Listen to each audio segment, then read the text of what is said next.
Hello students, welcome back to my YouTube channel professor Shubham Tiwari, जहां पे चल रही है हमारी F Y B Com class semester 2 complete economics की सीरीज। और बात करने वाले हैं 31 डेज सीरीज, मतलब 31 डेज में आपका इकोनॉमिक्स कंप्लीट प्रॉपर तरीके से with objective with short notes के साथ मैं कंप्लीट करा के आपका दे दूंगा। एंड डे 4 की क्लास है, बट प्लेलिस्ट में मैंने ऐड किया था डे 1, डे 2, डे 3 के बाद डे 7 एंड 8। उसके पीछे का रीजन था पेबैक पीरियड के बाद मैंने पेबैक का प्रैक्टिकल किया, फिर आज का जो कॉन्सेप्ट ऐड किया हूं नेट प्रेजेंट वैल्यू मेथड। जो बच्चे प्रैक्टिकल देख के इधर आए हैं ना, तो उनके लिए काफी ज्यादा हेल्प हो जाएगा ये थ्योरेटिकल कॉन्सेप्ट, क्योंकि नेट प्रेजेंट वैल्यू का प्रैक्टिकल भी पूछते हैं, या फिर प्रैक्टिकल नहीं पूछा तो थ्योरेटिकल पूछेंगे, बट कंपल्सरी पूछेंगे। प्रैक्टिकल अगर नहीं पूछा, थ्योरेटिकल कंपलसरी आने ही वाला है। और ये समझ में तब आपको बेस्ट आएगा जब आप प्रैक्टिकल पढ़ के आए हैं, तो और अच्छे तरीके से समझ में आएगा। इसलिए जो बच्चे डायरेक्टली यहाँ पे आए हैं उनको मेरा सजेशन है पहले प्रैक्टिकल देख लो, क्योंकि प्रैक्टिकल से बच्चे बोर नहीं होते। तो प्रैक्टिकल के बाद आप इधर आओगे तो बेनिफिट्स आपको देखने मिलेगा।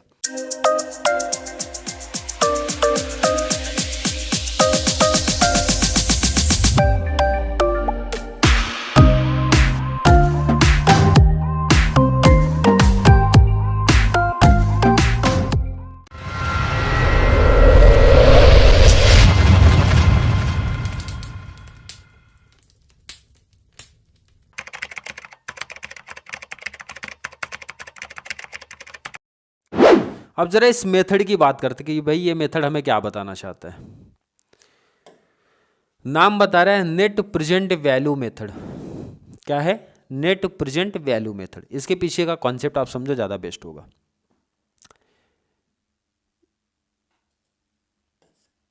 प्रेजेंट वैल्यू, मैंने अपने किसी फ्रेंड को 100 रुपीज़ क्या किया, उधार दिया। कितने साल के लिए? 1 साल के लिए।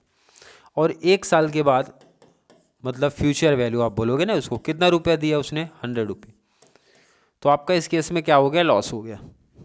सीधी सी बात है भाई, फ्यूचर कैश फ्लो आपको सेम दे रहे हैं, पॉसिबल ही नहीं है भाई। सर ज़्यादा देना चाहिए, क्योंकि आप ये 100 रुपीज़ अगर किसी बैंक में रखते हो और बैंक आपको 10% इंटरेस्ट चार्ज करता, तो 1 साल के बाद आपका 110 हो जाता। मतलब मैं ये बोल सकता हूँ जो 1 साल के बाद 110 है उसकी वैल्यू, मतलब प्रेजेंट वैल्यू आज की 100 है, तो इसमें कोई गलत बात नहीं है। क्लियर है? आई थिंक समझा मैंने क्या बोला। प्रेजेंट वैल्यू जिसकी आज 100 है उसकी फ्यूचर वैल्यू 110 है, या फ्यूचर वैल्यू जिसकी 110 है उसकी प्रेजेंट वैल्यू आज 100 है। क्लियर है? ध्यान रखना, फ्यूचर से जब प्रेजेंट में आओगे तो कभी भी अमाउंट कम होता है। लॉजिक समझो भाई, फ्यूचर से इधर आ रहा हूँ। मैंने बोला 1 साल के बाद अगर कोई मेरे को 110 दे रहा है, तो मैंने बोला नहीं, 1 साल के बाद 110 से बेस्ट है मेरे को आज दे दो, क्योंकि दोनों इक्वल हो गया ना आपका। दोनों इक्वल ही है भाई। 110 से बेस्ट है कि आज का मैं 100 रुपीज़ लेके कहीं बैंक में रखूंगा तो भी 10% का इंटरेस्ट अपने को मिला, उसके इक्वल दिखेगा अपने को। क्लियर है? तो ये मेथड हमें यही सिखाता है कि जो फ्यूचर कैश फ्लो होता है, ध्यान रखना, जो फ्यूचर कैश फ्लो होता है उसको प्रेजेंट में कन्वर्ट करता है with the help of cost of capital या फिर डिस्काउंटिंग फैक्टर से, जो कि प्रैक्टिकल में हमने कल की क्लास में देखा 10%, 8%। ये बेसिकली लिया जाता है, मैंने बताया था कि जो बैंक में प्रेजेंट रेट चलते रहता है उसी के हिसाब से कंसीडर कर लिया जाता है कि कितना डिस्काउंटिंग फैक्टर होने वाला है। उसकी हेल्प से फ्यूचर वैल्यू को कन्वर्ट करते हैं प्रेजेंट में, और प्रेजेंट वैल्यू के हिसाब से चीज़ें फाइंड आउट की जाती हैं। ये कॉन्सेप्ट आपका और क्लियर होगा जब ये चीज़ें डिटेल्स आप पढ़ोगे। पहला तो net present value method is also called as excess present value EPV, और नेट गेन मेथड या फिर इन्वेस्टर्स मेथड। ये तीनों ऑब्जेक्टिव्स के लिए रहेंगे, याद रखना। ऑब्जेक्टिव्स में पूछे जाते हैं कि भाई इसके और कौन कौन से नाम है, तो नाम याद रख लेना। The net present value method is a classic method of evaluating the investment proposal. Classic method है और प्रैक्टिकल मेथड है। क्लियर है कि नहीं है? The time value of money, बराबर बोल रहे भाई, टाइम वैल्यू ऑफ मनी को कंसीडर करके लेके चलता है। Payback period time value of money का बात नहीं करता, वो सिर्फ बोलते हैं भाई आपने जितना पैसा इन्वेस्ट किया था, जितने ईयर में मिल जाएगा, जितने ड्यूरेशन में मिल जाएगा, वही उतनी ही बात करते थे, और टाइम वैल्यू ऑफ मनी की बात नहीं करते थे। बट ये मेथड बोलता है हम टाइम वैल्यू ऑफ मनी की बात करेंगे, फ्यूचर कैश फ्लो को प्रेजेंट वैल्यू में कन्वर्ट करूंगा मैं, उसके बाद ही डिसीजन ले पाऊंगा कि एक्सेप्ट करना चाहिए प्रपोजल या फिर नहीं करना चाहिए। प्रैक्टिकल जो बच्चे देख के आए, इसीलिए मैंने बोला प्रैक्टिकल इंपॉर्टेंट था, वहां समझाया था सब हर एक चीजें, तो समझ में आ रही होगी चीजें। Time value of money is taken into consideration by NPV method and attempt to calculate the return on investment by introducing the time element factor. बहुत इंपॉर्टेंट यहां पे होता है। It recognizes the fact that a penny earned today is worth more than the same penny earned tomorrow।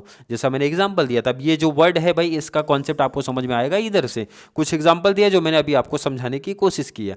This implies that ₹100 received now is more than ₹100 received after 1 year. मतलब अगर आप 100 रुपये आज रिसीव कर ले तो उसके कंपेरिजन में 1 साल के बाद 100 रुपये अगर रिसीव करोगे तो आज की वैल्यूएशन अपनी ज़्यादा है। क्योंकि मैंने बताया कि अगर आज 100 रुपीज़ आपका है, भाई कोई फ्रेंड आपका बोला 1 साल के बाद दूंगा, तो वो पैसा मैं 100 आज वाला इन्वेस्ट करके 110 बना सकता हूं। मतलब 10 का बेनिफिट अपने को देखने मिल सकता है। क्योंकि रीजन दे रहा है, this is because ₹100 received today can be invested. भाई पैसा अपने को मिलेगा तो मैं इन्वेस्ट करके और पैसा बना सकता हूं। जैसे एग्जांपल की बात कर लिया, how much more it can earn it provided by the bank rate of interest. मैंने पहले बताया था कि जो बेसिकली डिस्काउंटिंग फैक्टर ले तो बैंक रेट के पॉइंट ऑफ व्यू से चलते हैं। क्योंकि इंटरेस्ट रेट देखो 10% पर एनम का एग्जांपल लिया गया है। 100 रुपीज़ अगर मैं बैंक में करता हूं तो 1 साल के बाद 110 हो जाएगा, जिसमें 100 आपका प्रिंसिपल है, 10% अपने को क्या मिलेगा, इंटरेस्ट मिलेगा। इसलिए आप बोल सकते हो 10% इंटरेस्ट अपने को बेनिफिट दे रहा है कि नहीं दे रहा है, बिल्कुल है।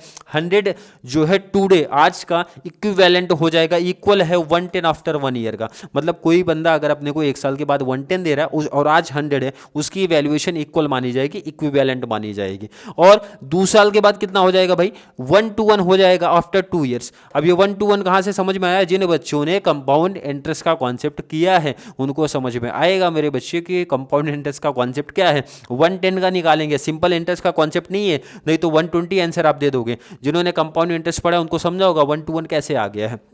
This is the principle of compounding, word use कर दिया, देखो कंपाउंडिंग का कॉन्सेप्ट है। आगे बात करेंगे, the net present value NPV is the difference between the present value of cash inflow and the present value of cash outflow. क्योंकि हम लोग यही करते थे, देखो प्रैक्टिकल्स में अगर आपने किया था, प्रैक्टिकल में अपने को नंबर ऑफ ईयर दिया होता है, फ्यूचर कैश फ्लो दिया होता है, डिस्काउंटिंग फैक्टर या फिर कॉस्ट ऑफ कैपिटल दिया होता है, मल्टीप्लाई करके फ्यूचर कैश फ्लो से प्रेजेंट वैल्यू निकालते हैं, फ्यूचर कैश फ्लो से माइनस करके डिफरेंस निकालते हैं। अगर प्रॉफिट में आया तो एक्सेप्ट करना है, नहीं तो नहीं एक्सेप्ट करना है। अब ये उन्हीं बच्चों को माइंड में फिट हो रहा होगा, नहीं तो सब बच्चे ध्यान से निकल रहा होगा सर फ्यूचर कैश फ्लो क्या है, प्रेजेंट क्या है। प्रैक्टिकल जो बच्चे करके आए हैं उन्हीं को परफेक्ट समझ में आ रहा होगा क्या बोला मैंने। Under compounding principle we find the future value of the present amount, this can be express mathematically. ये फॉर्मूला अपना आया, अगर आपको ध्यान में होगा, ध्यान रखना ये फॉर्मूले में एक टाइप नहीं हो पाया तो इसको आप सही कर लेना। ये जो यहाँ पे बगल में लगा ना, ये पावर में रहेगा क्योंकि ये फॉर्मूला बन रहा है। अगर आप ध्यान से देखो, फ्यूचर का present 1 + r power n, compound interest का कॉन्सेप्ट है, जहाँ पे एफ बोले तो फ्यूचर वैल्यू, पी बोले तो प्रेजेंट सम ऑफ या फिर प्रिंसिपल बोला जाता है, आर बोले तो रेट ऑफ इंटरेस्ट, एन बोले तो नंबर ऑफ ईयर या फिर ड्यूरेशन आप बोल सकते हो। अब ये एग्जांपल समझाए कि भाई 110 121 कहाँ से आया, इसी फॉर्मूले के थ्रू ही तो आता है। अब जैसे फर्स्ट ईयर का क्या किया इन्होंने, 100 + 1 + r कितना था, 10% था, तो 10% कैलसी पे लोगे 0.1 आएगा। और नंबर ईयर कितना, पहले साल का 1 है तो मल्टीप्लाई करोगे तो देखो 110 आ रहा है। नेक्स्ट ईयर का जब आप बात करोगे, सेकेंड ईयर का, तो 100 + ये देखो नंबर ऑफ ईयर 2 आ गया, ये पावर में रहेगा, ध्यान रखना ये पावर में रहेगा, तो उस हिसाब से कैलकुलेट किया 1 to 1 आया। क्लियर है कि नहीं। और इस फॉर्मूले को दूसरे तरीके से भी आप ये फॉर्म में लिख सकते हो, पूरे का अपॉन पावर n है। क्लियर है, इसी ध्यान रखना। और ये फॉर्मूला कहीं बाहर से नहीं बना है। जिन बच्चों ने मैथ्स में आपका इंटरेस्ट एंड एन्युटी का कॉन्सेप्ट किया है उनको ये फॉर्मूला वैसे भी माइंड में फिट हो जाना चाहिए। अब ये बात होगा कि इन्वेस्टमेंट डिसीजन आप किस बेस पे लोगे, कब प्रोजेक्ट एक्सेप्ट होगा, कब प्रोजेक्ट रिजेक्ट होगा, कब वो एक्सेप्ट होगा या फिर नहीं होगा। अब इसका कॉन्सेप्ट उन बच्चों को परफेक्ट समझेगा जिन्होंने कल की क्लास देखी है। मैंने बताया था, देखो इधर फिर से रिवाइज करा देता हूँ। नंबर ऑफ ईयर दिया होता है, फ्यूचर कैश फ्लो दिया होता है, कॉस्ट ऑफ कैपिटल दिया होता है। Future cash flow cost of capital का मल्टीप्लाई करके प्रेजेंट वैल्यू निकालते हैं, और प्रेजेंट वैल्यू का कंपेयर हम करते हैं अपने कॉस्ट ऑफ प्रोजेक्ट से, बोले तो इन्वेस्टमेंट से। अगर वो पॉजिटिव आया बोले तो एनपीवी, अगर 0 से ज़्यादा आया बोले तो पॉजिटिव आया, उस केस में एक्सेप्ट होगा। अगर एनपीवी अपना 0 से कम आया बोले तो निगेटिव में आया है तो भाई रिजेक्ट होगा, वो तो सीधा रिजेक्ट हो गया, क्योंकि लॉस में कोई जाके बिजनेस नहीं करना चाहता। बट अगर दोनों इक्वल हो गया तो सर वैसे रिजेक्ट ही होता है। पर टॉपिक बोल रहा है कि एक्सेप्ट भी हो सकता है, रिजेक्ट भी हो सकता है, क्योंकि कोई पर्सन ऐसा थोड़ी कर सकता है भाई प्रेजेंट वैल्यू 1000 है, 1 साल के बाद भी मेरे को 1 ही 1000 मिला तो मैं क्यों एक्सेप्ट करूँ भाई, रिजेक्ट कर सकता हूँ। बट कुछ केसेस में हो सकता है कि आपने बुक में दिया है कि एक्सेप्ट भी कर सकता है, रिजेक्ट भी कर सकता है, बट प्रैक्टिकली रिजेक्ट ही होने वाला है उस केस में। और लाइन देखो यही लिखी गई है, द इन्वेस्टमेंट डिसीजन एक्सेप्टिंग और rejecting the project will be based on NPB. सबसे इंपॉर्टेंट है भाई, किसके ऊपर डिपेंड होगा, ये एनपीबी पे डिपेंड होगा। According to this method a project is profitable. अगर वो प्रॉफिटेबल है कैसे पता चलेगा, जब मेरा एनपीबी पॉजिटिव शो करेगा, and highest the NPV the better project. अगर 2 या 2 से ज़्यादा प्रोजेक्ट हैं तो जिसमें ज़्यादा प्रॉफिट दिखेगा, जिसमें नेट प्रेजेंट वैल्यू मैक्सिमम दिखेगा, उसको बेटर माना जाएगा। और अगर निगेटिव है तो फिर सोचना ही नहीं है बेटा, आपको रिजेक्ट कर देना है। एक्सेप्ट और reject the project under the NPV method can also be put as, ये कॉन्सेप्ट अपने को दिया गया है। उसके बाद जरा मेरिट्स की बात कर दो। डीमेरिट्स क्या है? मेरिट तो पहला ये बोला टाइम वैल्यू के ऊपर डिपेंड करता है, it is based on time value of money. Second है कि भाई it helps to make a comparative assessment of different project. मतलब अगर अपने पास 2 से 3 प्रोजेक्ट हैं तो बहुत सिस्टमेटिक तरीके से आप उसको कंपैरिजन कर सकते हो। Under this method the highest net present project is, common सी बात है ये तो मैंने पहले बताया, जिसका हाईएस्ट रहेगा उसी को इंप्लीमेंटेशन किया जाएगा, मतलब उसी को सेलेक्ट किया जाएगा क्योंकि वो अपने को मैक्सिमम प्रॉफिट देने वाला है। It consider the cash inflow over the entire life of A project. ये कंसिडर क्या करता है? Cash inflow. पे बैक पीरियड का क्या बात करता था अगर याद होगा तो, पे बैक पीरियड बोलता है कि जब हमारा पैसा जो हमने इन्वेस्ट किया था वो रिकवर हो जाएगा, उसके आगे हम बात नहीं करते, हम प्रॉफिट की बात ही नहीं करते। बट ये मेथड बोलता है कि भाई हम लाइफ टाइम जब तक उस इन्वेस्टमेंट से हमारा पैसा रिकवर होता रहेगा, मतलब कैश फ्लो होता रहेगा, हम तब तक की इंटायर लाइफ की बात करेंगे यहाँ पे। It can be applied to even और अनइवन कैश इनफ्लो पैटर्न, मतलब दोनों पैटर्न को लेके चलेगा। एनपीपी मेथड जो है प्रिफर्ड किया जाता है इकोनॉमिस्ट द्वारा, क्योंकि ये प्रैक्टिकल है बेटा, आपको यही यूज करना चाहिए, ना कि पे बैक पीरियड। पे बैक पीरियड बोलते ना कि जो भाई अनपढ़ है, जिनको नॉलेज नहीं है बहुत, वो यूज़ करते हैं। अब जो पढ़ा लिखा वो ये वाला मेथड लेके चलेगा, क्योंकि पे बैक तो सिर्फ ये बोलता है मैंने 6 लाख हाथ लगाया तो 5 साल के बाद 6 लाख रुपए मेरे को रिटर्न मिला, तो ये मेरा हो गया पे बैक पीरियड। तो ऐसा प्रैक्टिकल कैसा चलेगा भाई? 6 लाख आज का जो आपने इन्वेस्ट किया बिजनेस में, उसको 5 साल के बाद कंपेरिजन करना सही नहीं है। मेरिट्स है तो डीमेरिट्स भी रहेगा। जैसे डीमेरिट क्या है? कुछ बच्चों को कल की प्रैक्टिकल क्लासेस नहीं समझ में आएंगे, लेकिन ट्राई किया मैंने पूरा कंप्लीट कॉन्सेप्ट समझाने की, क्योंकि इस थोड़ा सा डिफिकल्ट है, बहुत डिफिकल्ट तो नहीं है बट मुझे लगता है कि इजी टॉपिक है। बट ये डीमेरिट बोलता है भाई it is difficult to understand and use, क्योंकि कंपेयर टू पे बैक ये थोड़ा सा हार्ड पड़ता है। जैसे पे बैक का प्रैक्टिकल बच्चों को माइंड में फिट हो गया होगा, कंपेयर टू किसके? नेट प्रेजेंट वैल्यू मेथड के।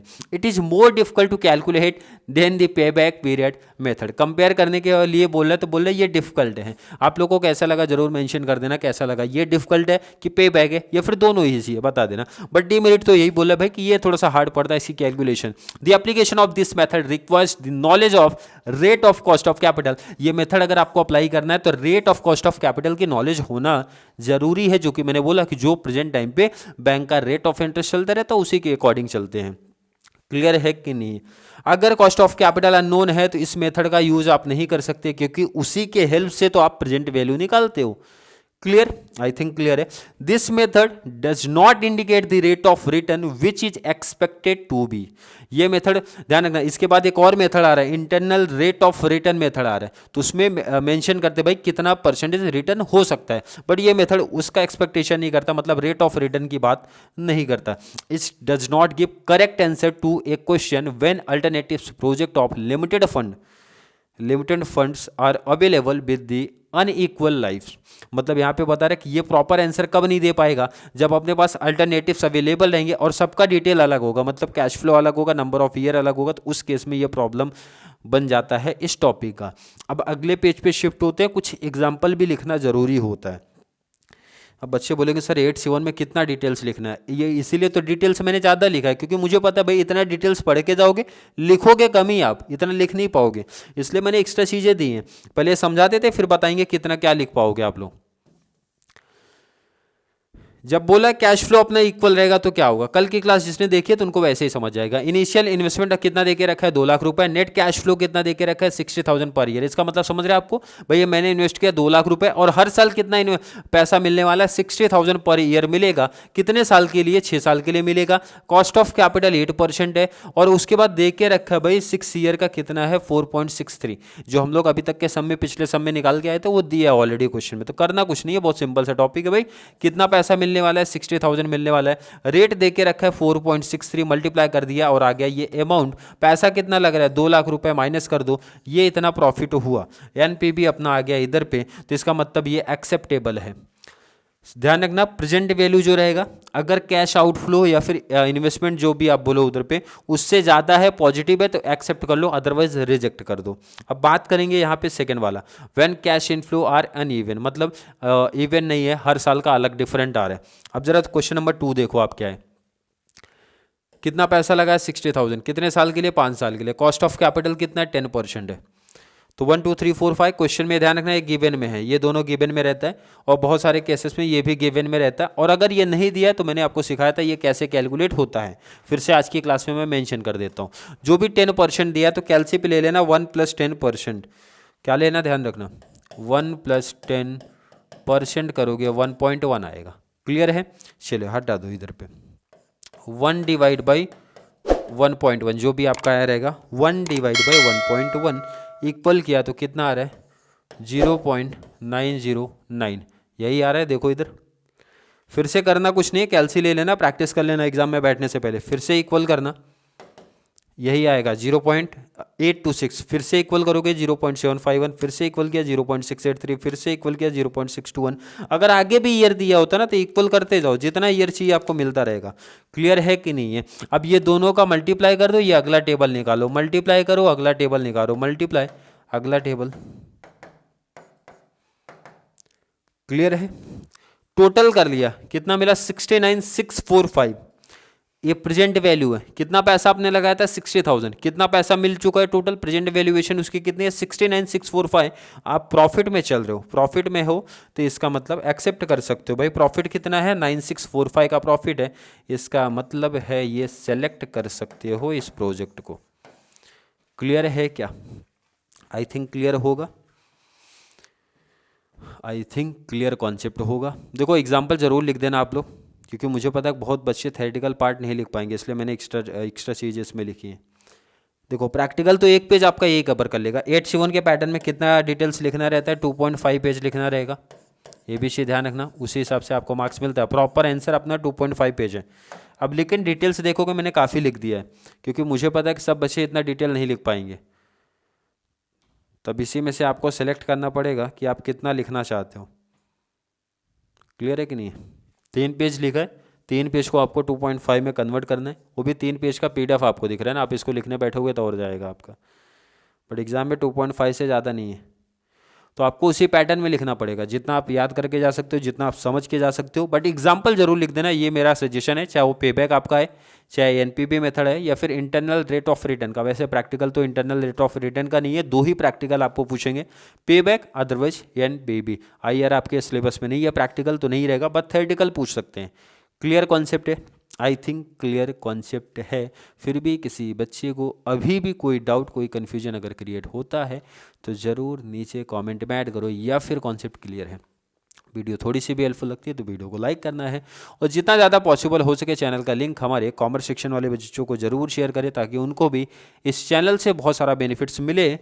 किसका, अकाउंट्स और इको का, सॉरी मैथ्स एंड इको का। और जितने ज़्यादा बच्चे हमारे साथ कनेक्ट होते रहेंगे या फॉर BCom का, तो बेनिफिट्स आपको देखने मिलेगा। कौन से सब्जेक्ट की अगर मैं बात करूं, अकाउंट्स का, कौन सा सब्जेक्ट, अकाउंट्स का बेनिफिट आपको देखने मिलेगा। बट ये कब देखने मिलेगा, जब जितने ज़्यादा बच्चे कनेक्ट हो पाएंगे हमारे चैनल पे, FY BCom का डिमांड आएगा तो हो जाएगा। और उसके पहले आपका मैथ्स एंड इकोनॉमिक्स की क्लास आपकी चलती रहेगी इसी तरीके से। क्लियर है, तो चलिए मिलेंगे अगली क्लास में, तब तक के लिए थैंक यू सो मच।